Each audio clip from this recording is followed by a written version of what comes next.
So I think mustn't tends to come from religion. There's something that it's not that you shouldn't do it. Like, I really shouldn't have another drink. That kind of one. Yeah. We've got some whiskey if you want.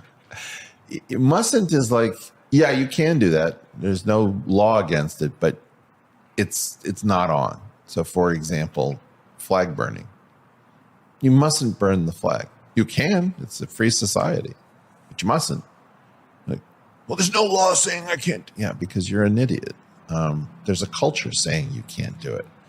And if you absolutely believe that your country is the worst country on earth, I can imagine somebody burning a Nazi flag, but that should be an enormous statement that when a proud German family burned a Nazi flag, everyone would take notice. You don't casually burn an American flag or a British flag, even though both of our countries have done really dumb, horrible, evil things. Mm-hmm. Mustn't has to have a form on the internet. We don't know what it is yet. It's like asking for the internet needs its own version of a religion. It doesn't have to be a god, but it has to be something that has the word mustn't in its vocabulary. Because right now what we have, if the API permits it, it's like somebody saying, well, if you didn't want me to take all your stuff, I presume that you would have had a laser system to detect any kind of intrusion or motion, and you would lock the door with, triple police locks or something. But you left the door open, so you must have wanted me to steal all your stuff. That kind of thinking is rampant on the internet. Well, if you didn't want to be abused and stalked, then you shouldn't have put your house in your own name, and you shouldn't use your own name on the internet. It's like, F off, you stupid gamer moron. I don't know how to speak about this. It's like if you're in a gaming environment, it's an exploit. Hey, I noticed that your door was unlocked, so I walked through it.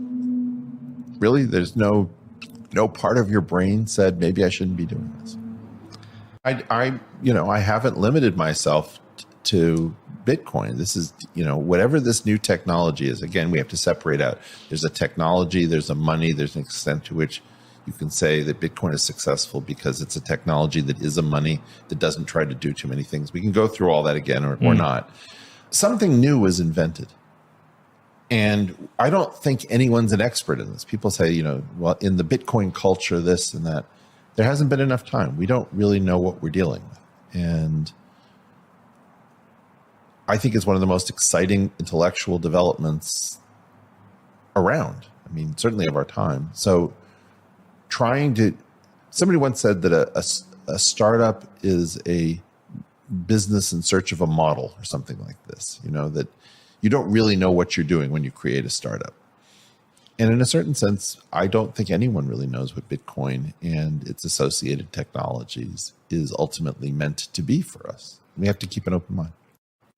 We've watched it with commercial banking, Operation Choke Point. We have to recognize that the conduit, the vector that is delivering us into abject human stupidity is our institutional class. And we don't know exactly why. I know some of the smartest people in the world in Silicon Valley, and I am so disappointed in them. There's something about the way in which money and China and law and the US government and technology interact, where you have somebody who's high as a kite at Burning Man spouting, talking about the road to serfdom and Austrian economics and freedom and a bunch of stuff that I don't really believe. And then they go into some sort of corporate context and they come out as zombie. And they'll stop talking to me because every institutional player, it seems, of any size capitulates. Everybody's recording a hostage video at the institutional level.